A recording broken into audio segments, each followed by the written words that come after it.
Alright, so I'm replacing the bearings on my motor.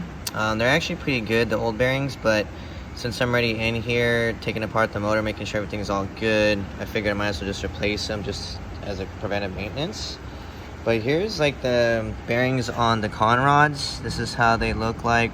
I'm running open ITBs, racing this for 2 years, and they look not decently clean and wearing nicely. Nothing too bad. Honestly, my M3 had worse wear than this, and I'm pretty impressed with Toyota, like how they build these motors to last. And this right here is the new main bearings. So you can take a look at these. They're pretty nice and shiny and new.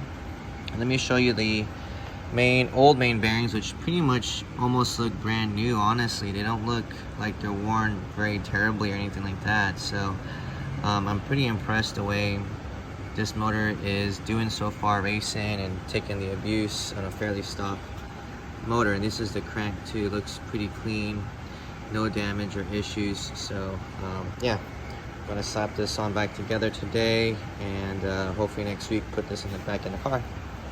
That's that.